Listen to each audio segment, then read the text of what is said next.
Good morning again, everyone. Welcome back. Let's give ourselves a hand. We all made it. 2014. Welcome to the District Flex Day, and we're happy to have you here. We have a wonderful program planned for you. I do want to point out our staff development website. Now you can get your forms on the district website. So if anyone needs column advancement forms, our individual projects for Flex Credit, you may go to this website. In addition to that, there are directions on intranet of how to enter your hours for staff development.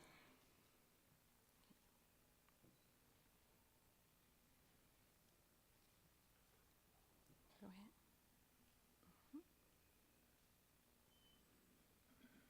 So today we have a day full of events planned.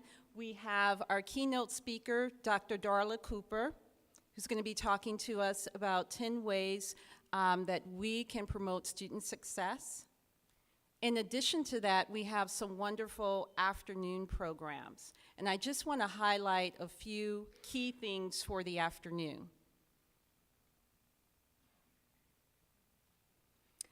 One, we have 3 different locations for lunch.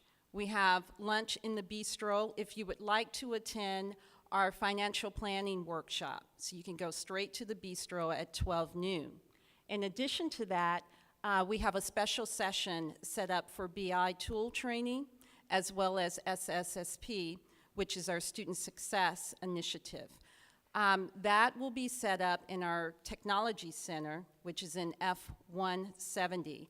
And individuals who are attending this special session, lunch will also be set up at that location. Then we will also have a general lunch set up from 12 to 1 p.m. in the Student Center.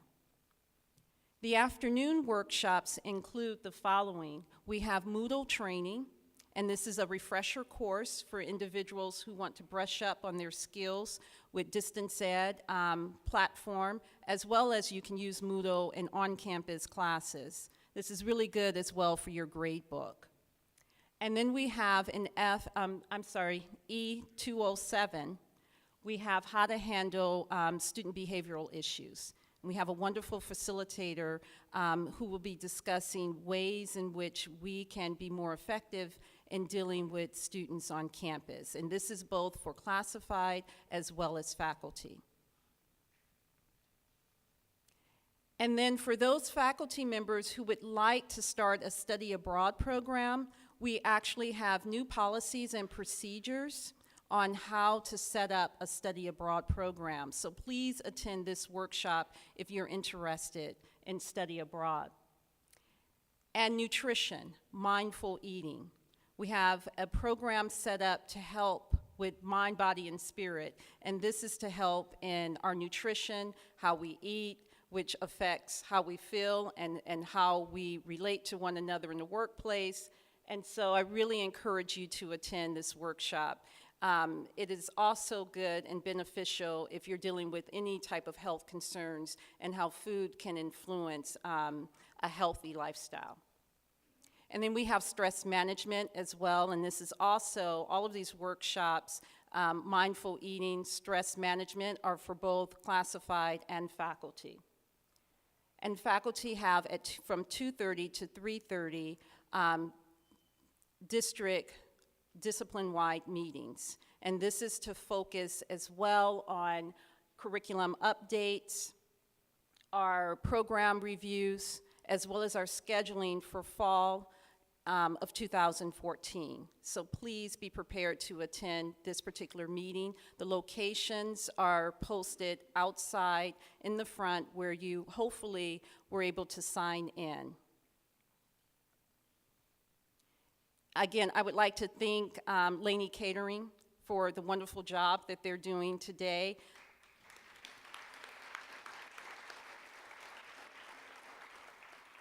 Laney Catering is also available to cater any events that you have in the district. You can contact Dorcas, and her email address is listed on this slide as well. And once you leave here from 10 to 2, we have a wonderful opportunity for wellness checks. We'll have blood pressure checks, we'll have BMI, and it's going to be set up right outside of the Laney Theater in the foyer. So you can come anytime between 10 and 2, and Sutter Health will help you in your wellness check. And I want to highlight 2 additional programs that are district-wide that'll be happening on Friday. One is our Career Technical Education workshop that'll be held on Friday, the 17th, in the district boardroom at 1 p.m. In addition to that, our Peralta Federation of Teachers is also hosting a luncheon that'll be Friday at Laney College in the Bistro from noon until 1 p.m. For our tenure review orientation, this will be held at Berkeley City College, and it'll be on January 17th from 4 to 5 p.m. So if we have any mid-year hires or people on tenure review committees, please plan to attend this special session. And now I would like to introduce our Peralta College's Foundation Director, Romeo Garcia. Thank you very much. Good morning, everyone. This is an exciting day. A year ago was my very first district flex day because I started as the executive director at the foundation just a year ago. But my familiarity with the Peralta Colleges certainly goes throughout my lifetime because I grew up in Oakland. I went through Oakland Public Schools. Family members attended the Peralta Colleges. But when it came to my turn to attend college, they said, okay, we're going to get you out of town. So they sent me on down to Southern California to attend college. But right after that, I knew right away that it was time for me to come back home and to do the work that I could do to help improve our community. And we know that the Peralta Colleges is a very, very important part of that. And so I'm honored to have the opportunity to serve as the executive director. And in this last year, certainly a lot has been accomplished. And to be here this morning before you gives me the opportunity to do something that I think is very important, and that is to thank you. Thank all of you very much for the support that you've provided to the foundation in this last year. There have been several different accomplishments that I'm going to share with you, and those could not have been achieved had not we had the support of each other and the entire district. One of the ways that you did that, one of the goals for me last year was to make sure to increase the awareness of the foundation. I mean, honestly, 3 weeks before I got the job, I didn't know the foundation existed. And as I was going around the district, it kind of seemed there were others who just weren't quite sure what the foundation was here to do. And very simply, we're here to support student success. We support student success through providing scholarships to students so that they can help to afford the cost of attending college. We also provide grants to faculty to help enhance the courses that you are providing to the students so they can have the best academic experience possible. And so without your assistance, we would not have been able to make such a great accomplishment last year just in terms of the number of applications that we received. This time last year, in the fall semester of last year, we received 26 applications for scholarships district-wide. And we all know how many students we have, so to me that seemed like a low number. So that's why the outreach was very important. Well, by the end of fall this year, when we finished our application process, and we shared this with everyone through emails last semester, we went from 26 applicants to 525 applicants. And that was with your help. Now the challenge in that, and I shared this challenge with a group of students that I spoke of, is that I want students to apply for the scholarships.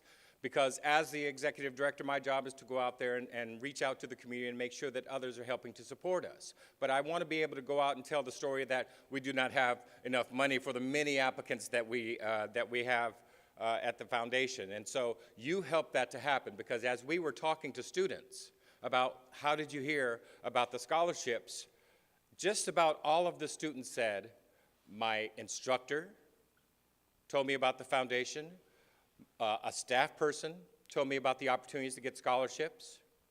And so it was through our outreach to you and your outreach to the students that we were able to change the number of students that were applying. And so I'm glad to be able to go into this next year now looking for even more money for scholarships to support our students. So again, I thank you very much for answering the call for support that I put out there last year. I tried to get around to all the campuses because the foundation serves every single Peralta College campus. And so I try to make sure I get around to see the different ways that I can help support you and make sure that I know what I'm talking about when I go out into the business community and talk with philanthropists about providing the support that we need. So thank you again. One of the things that we did last year also in terms of contributing to the effort to make sure that our students are successful and not only coming to the Peralta colleges for their experience, but we know that the goal now is to make sure that our students complete the programs that they've come to do. And so we started a program to help because the foundation has to be a part of making sure that students are completing the programs. When I first came in, students were very happy to come in and get a check. And they would get the check and say, thank you very much, and they would run out the door. I was like, oh, wait. And then I started stopping them. I said, hi, how are you doing? My name is Romeo Garcia. My name's on that check. Can I talk to you for a minute? And they were like, oh, well, I guess I got to sit down. I said, yes, thank you very much. And so, but I wanted them to know that the foundation was there to do more than simply hand out checks to them, because we know that it takes more than the money to help our students to be successful, because once they pick up the check, it's probably already spent. But there are a lot of other ways that students need support. And so we started a program called RSVP, and this is to add to the many services that we have at the district. And RSVP stands for Rising Scholars Voices Program. And we expect our students at the foundation to speak on their own behalf. And so we have them participating in workshops every other week. We're introducing to members of the business community. We're taking them downtown to make sure that they understand that at 19 years old, and this program is for students not only just out of high school, but students who are first-time students in college, first-generation students just like myself. And I'll ask, how many of us in the room here are first-generation college students? Okay? So we know that in our effort to get to college, there might have been some gaps. And a lot of those gaps had to do with information and had to do with support. And so our students come to the seminars. We're going to be developing mentorship opportunities for them, internship opportunities. And it's not just for the 20 students that we started with, but any student who receives a scholarship through the foundation is going to be eligible to participate in the RSVP program in some way. And so through the help of the San Francisco Foundation that we received our first round of funding last year, and that was a wonderful thing to come in 4 days into my new job and pick up a nice big check. And I said, oh, well, that's great. Now, we were able to use that to build our capacity in this last year. And as a result of that, we were able to receive another $75,000 just to support the RSVP. And so, again, by making sure that we're telling the story of success through the Peralta colleges, I absolutely believe that we'll get the kind of support from the business community, from philanthropists, from everyone who really cares and understands that quality education is very important. And the community colleges have had a role in providing that for many, many years, and will continue to do that. So again, to be here today, to welcome you. I didn't know I was going to be first on, but I have no problem being first on and making sure that you know who I am, because I want to get around to find out who you are and how I can reach out to the community to help specifically support the things that are happening in your classes, in your offices, so that we can be the most successful community college district in this state. Education has been my passport, as Malcolm X said. Education has been the passport to my future. And certainly I've taken advantage of every single opportunity that people would put in front of me. I've called myself a program child. Every time I turned around, somebody was handing me an application, I filled it out. I wanted to be in that program because I learned very quickly from my mother that if it said school on it, I could leave the house, right? If I wanted to go around the corner and play basketball or football or whatever with my friends, she needed to know who they were their parents. If they liked them or not, she would decide that. But if it's at school, go. And so I learned that very early, that school was going to be the way that I was going to take advantage, opportunities and take advantage of those opportunities. And I simply am honored to be back here in Oakland, and I've been here for the last 30 years as an educator, working in the education system. And to be here at this point in my life and point in my career, I think it's just, this job has just been waiting for me to get here, and I'm honored to have it. And so again, I welcome everyone this morning. I invite you to please be involved in the foundation. We had a successful golf tournament last year. That was because of your participation. Last year, at the end of the year, in November, we had our annual dinner. We had the Scott's Pavilion packed. 350 of our closest friends were there to help us to celebrate the year, and many of you were there. Not only do you support us with your time, but you are also supporting us with your dollars, and that's very, very important, so we appreciate that very much. And so I will leave you with a thought that I shared with the students yesterday because I did a workshop with our student leaders, and so very proud of them for putting in their time to prepare themselves to do what they can to make sure the rest of the students in our district are successful in this next year. And the quote that I shared with them has to do with us having a lot of work to do in this next semester and a lot of work to do going forward. And in that work, there are going to be struggles, and that's what we need to understand. But as Frederick Douglass said in 1857, if there is no struggle, there is no progress. So I'm here to struggle with you, along with you, so that we can progress and help our students to achieve the goals that they have. Thank you very much, and welcome to a new semester.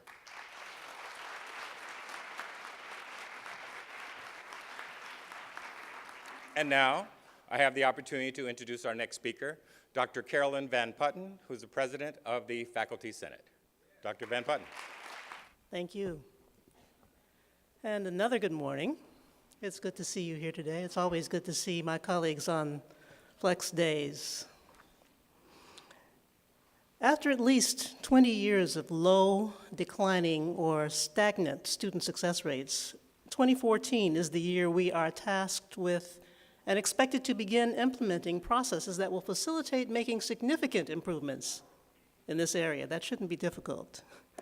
Research suggests that in order for students to succeed in greater numbers and with better outcomes than we've had for the past 20 years, faculty engagement with those goals and objectives is essential. Those goals and objectives are the purpose of Senate Bill 1456, the Student Success Act of 2012, which we are expected to fully implement beginning this year. In addition to being a state mandate, the Student Success Act is a challenge to faculty that focuses on number 5 of the 10+1 areas within which faculty have the right and responsibility to make recommendations. That is, for the implementation of standards or policies regarding student preparation and success. Near the end of last semester, during a district-wide shared governance committee meeting, one of our colleagues expressed the perception that, with the exception of counseling faculty, most faculty were probably unaware of the Student Success and Support Initiative and our central role in its implementation. After today, as those of us who are here absorb, reflect upon, and share what our keynote presenter will be talking about, we will all be more knowledgeable and hopefully motivated to make the changes that are necessary if this initiative is to be effective.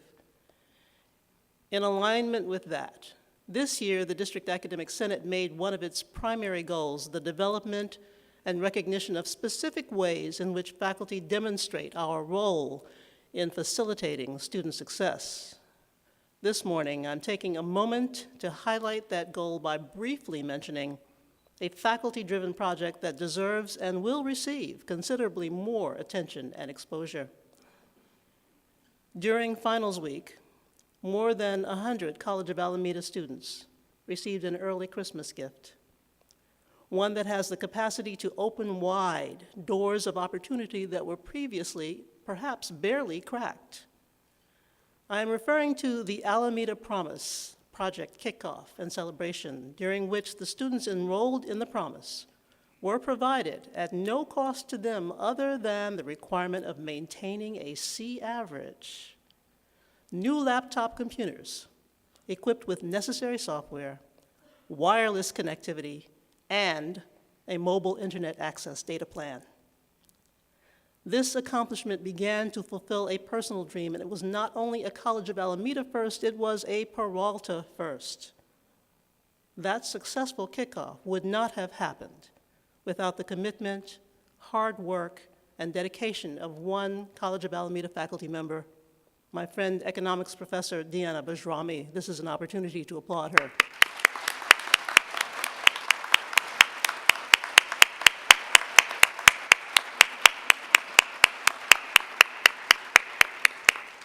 I've been looking for her since I came in the room, and I didn't see her before, so I wanted to have the opportunity to have her stand up so you'd know what her face looks like and have some chance to contact her when you see her again.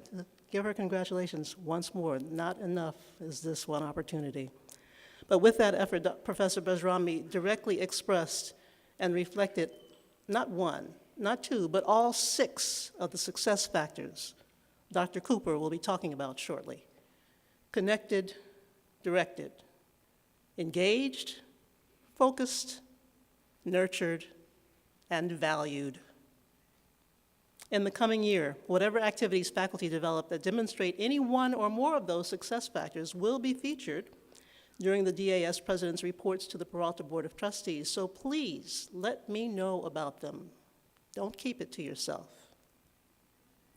Now it is my pleasure to introduce to you my colleague and counterpart representing one of the largest staff constituencies at Peralta, a man with a burning passion for student success and the role that staff has in facilitating that success, Mr. James Blake, President of the Peralta Classified Senate.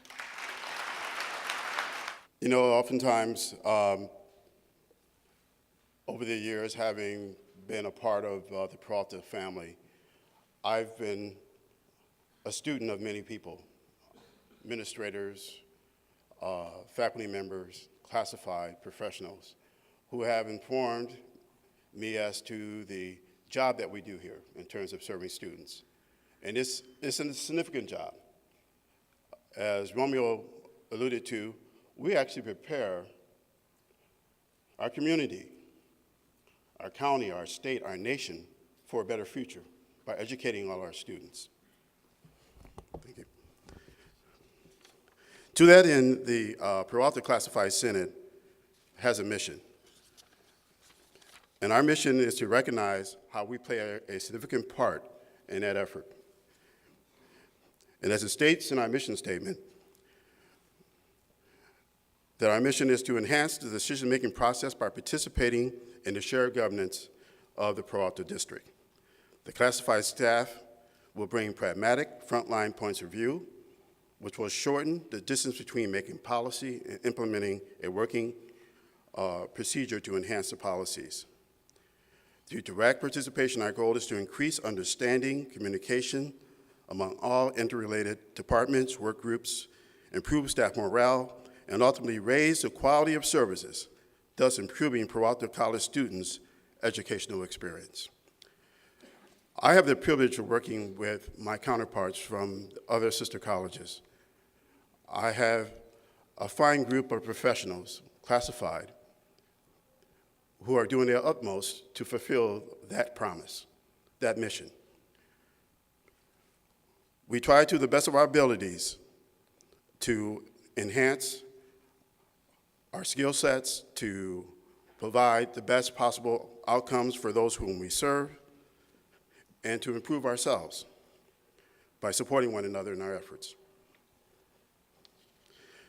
As a classified staff person, I was privileged to have attended the RP group focused on student success. And as Dr. Van Puttern had alluded to in her speak, the 6 points of directed students having a goal to know how to achieve it, focused students stay on track, keeping their eyes on the prize, nurtured students feel someone wants and helps them to succeed, engaged students actively participate in class and extracurricular activities, connected students feel they are a part of the college community, valued student skills, talents, abilities, experiences are recognized. They have opportunities to contribute on campus and to feel their contributions are appreciated. To that end, the Classified Senate of Peralta is trying to support our students in those endeavors. Our focus is student-centered. We understand student success means our success. And we're trying to collaborate with our other stakeholders in this endeavor to make sure that is a laser focus on what we do and how we do it. We've had the privilege of having tools added to our belts by Dr. Ortiz, bringing to customer service and the Oz principle. We've had help with Dr. Bud to our inception. We asked for her to help us, and she says, well, what do you need me for? I said, you're a great facilitator. And now you've seen the results of your efforts by the beginning of this endeavor. One of the things I want to share with you, I had an experience, I just had a birthday. I'm a Capricorn, December 31st, the worst possible day to be born. I had the present of going to Cirque du Soleil in San Francisco. And I had a wow moment. The juggler was outstanding. They dropped balls from about 50 feet high, 7 at a time. He caught them all, never dropped one. He was dancing, gyrating, doing all kinds of stuff. He had a smile on his face. And I said, wow, how can he do that? Well, I think we owe our students a wow moment when they come to Peralta. How can we do that? Well, no doubt, I think that people said to the juggler, can you do 11 balls? He says, wait a minute. I mastered 7. I can't guarantee I'm going to give you the same performance with 11. I'm not even going to attempt it. Because the people who paid the $90 tickets and the $300 tickets up front, they need a wow moment. Well, when we work in our jobs, and I shared this with Dr. Ortiz Monday, we should be looking for the wow moment by looking at our ability and our capacity, looking at our resources, our talents, and trying to make sure, no matter what we do, that we have quality coming out the back door, that we do not shortchange our students by giving them mediocre service. We owe our students a wow moment. If we do that well, we can achieve anything. No obstacle can stand in our way. As classified, as faculty, as administrators, when we wow our students, we will wow ourselves. We'll be looking at each other and saying, wow, look what they accomplished. When I go to the district for services, a wow moment. I get stuff done. Timely, seamless performance. So friends, as we look forward, let's try to endeavor providing the wow moment for our students when they come here. They pay far more than $90. We should give them a substantial amount of wow when we deliver the service. And faculty members, I know a lot of faculty at Laney. The conversations I've had over the years with you over the counter in my department, you have informed me. You have educated me. I am your advocate. I'm advocate of administrators in terms of working within their capacity. I'm advocate of our fellow classified staff because I see us all as one body with a dedication to serve this community, to ensure the future is going to be something better because all social change has come through education. Do you understand that? Every good thing that happened in this country has come through education. So we need to ensure that and that we provide the best possible outcome for our students and for our future. So let us all have a wow moment. Thank you.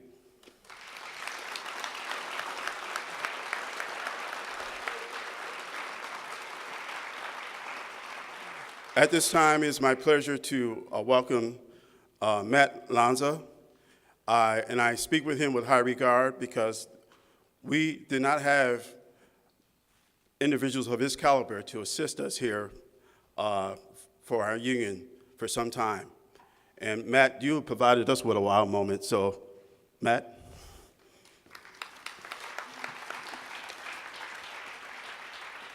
Good morning, everybody. And thank you, James, Dr. Ortiz, Tamika, everybody for putting this wonderful event on, Dr. Webb for hosting. Let me get my electronic notepad, AKA my work phone, so I can sound as eloquent as everybody else. So, as I said, good morning, Happy New Year to everybody, and a happy early start to the semester. I'm sure you're all aching to get back into it. And again, thanks to the team here at Laney and at the district for getting this set up, and thanks to everybody for coming out. Opportunities like this are few and far between in many other realms of the professional world where you have your employer giving you more tools to put in your tool belt through presentations and abilities to collaborate, such as Flex Day. So, as James stated, I'm Matt Lanza. I'm the SEIU Local 10-1 field representative, also known as one of those dastardly unions that went on strike at BART, was not my fault. Though I did stand with my brothers and sisters, and I'm glad that as of Monday that was ratified and all taken care of. I represent roughly 400 permanent and hourly classified staff here at Peralta, at the 4 colleges as well as the district office. And these folks are intrinsically connected to learning, staff success, student growth. They are the glue that keeps this place together. I come from a long line of teachers in my family, so I have a great deal of love and admiration for teachers.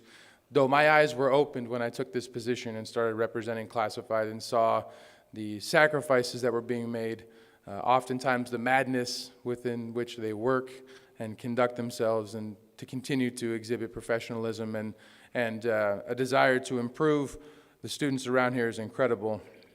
In terms of union business, union being one of these dirty words, thankfully not in Northern California, and California in particular, our members saw their first salary increase in I don't know how many years. After many years, there we go. Certainly something to clap about. After many years of stagnant wages, rising prices, rising fuel costs, rising home costs, and all the other additional aspects that affect our lives outside of work, it's wonderful that the state, through our governor, who has actually put his money where his mouth is, and it's pretty incredible given how poorly our budgetary situation has been for a very long time, was able to give the funding and help get the funding out to the various public entities, including public education, to make that happen. We also did some great work on non-economic language, shoring up areas in our contract that needed to be shored up, and improving processes by which our classified staff are able to succeed and grow. We're hoping to build on this in the spring, hopefully as I look at the chancellor with some more salary improvements, but also more positions for classified employees in this district. I think that's something that we can all recognize is a great, great need. More support and more glue as we continue to grow and move forward as a district. As I said, there's great optimism with the state budget. A huge part of my job is spending many hours poring over budgets, which is so much fun. But in particular, as I alluded to before, the outlook for funding in public education is as good as it's been in a very long time. And a lot of wonderful things can be said about chasing and pushing forward student success and improvement, but without the necessary funding, oftentimes those things fall flat. And so I think that we now have the support from Sacramento and the legislators to really put into action what is clearly the ideology and the belief here in the district.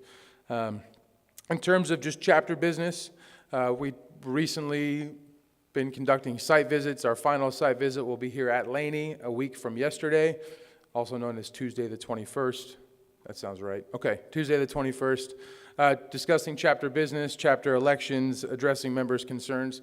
I understand that is the first day of school, first day of classes, so I ask any of my members, come on in, grab a sandwich, take a load off for half an hour, hear what we have to say, and then jump back out into the fray of ensuring that our students are being successful.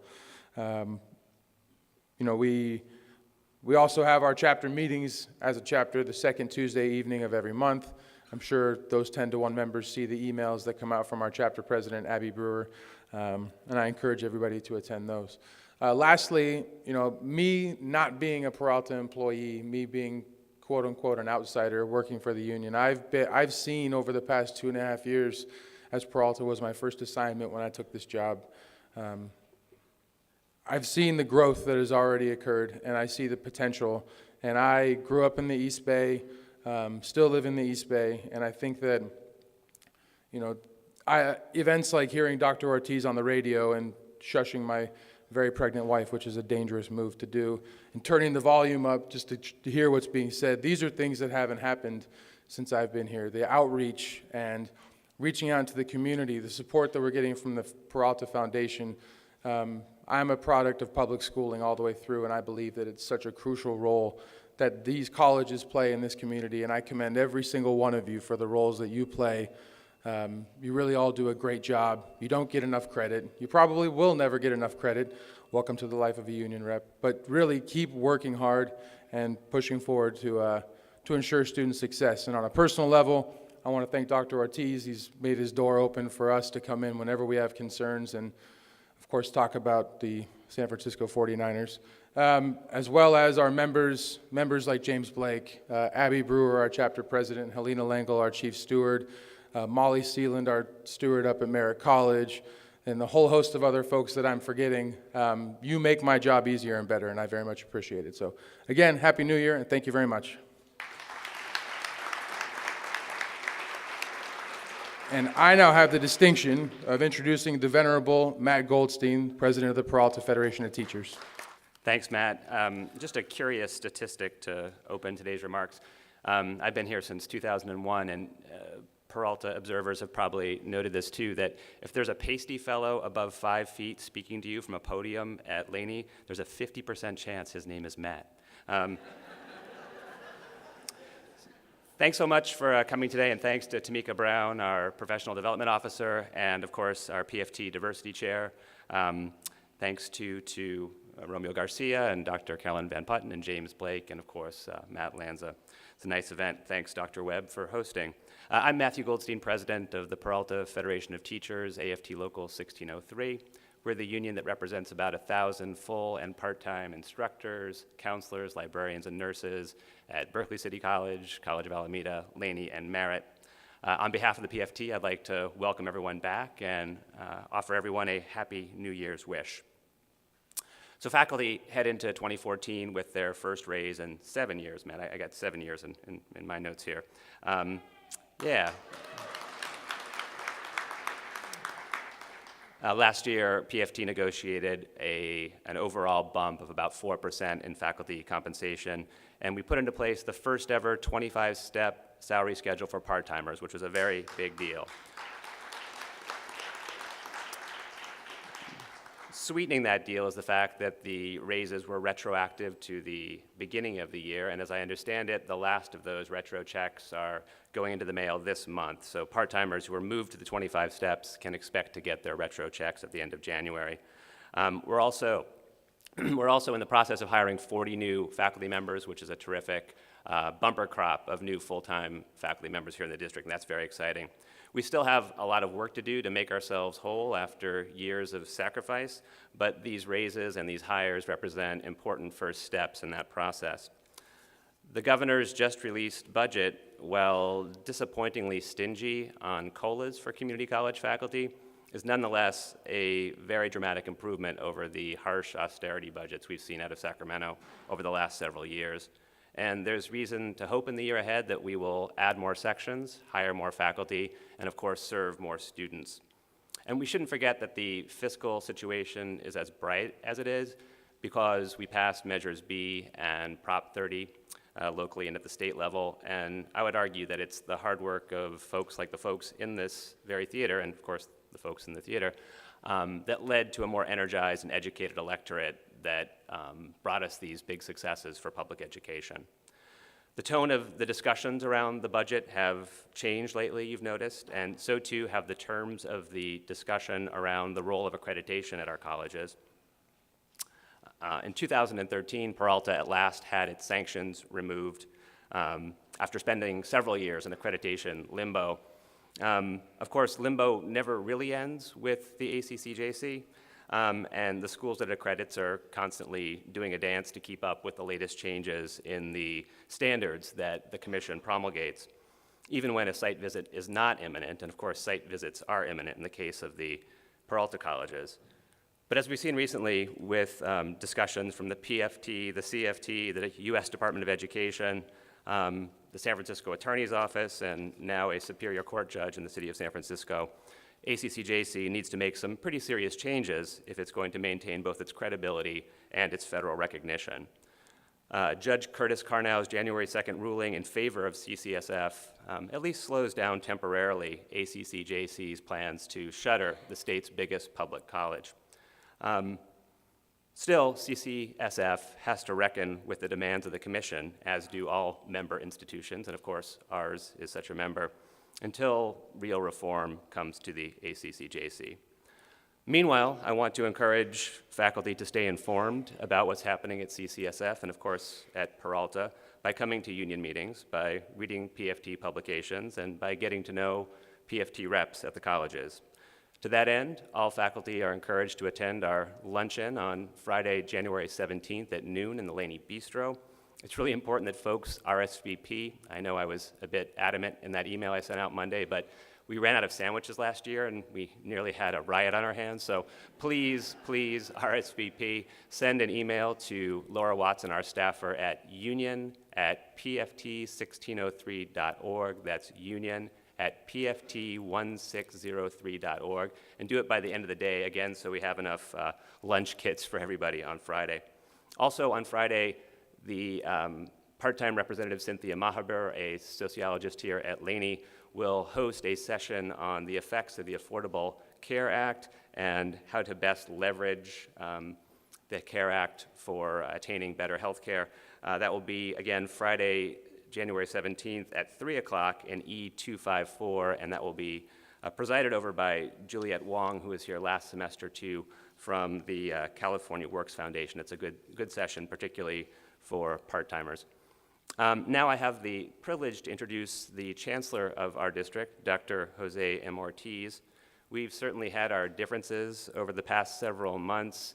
For example, I've been arguing pretty strenuously that we should be prioritizing the continued hiring of full-time faculty before we hire new administrators at the district office. Another example, thanks. And as you've probably heard, the chancellor is bringing in a management consulting firm that's using a series of children's books to teach principles of accountability and so forth. I feel that if we're going to bring in a group that uses a series of children's books, that series of children's books should be the Hunger Games. But I haven't had much headway with the chancellor on that. Anyway, I do enjoy arguing with the chancellor, and I look forward to arguments of this sort and others in the months ahead. So thanks very much, and take it away, Chancellor.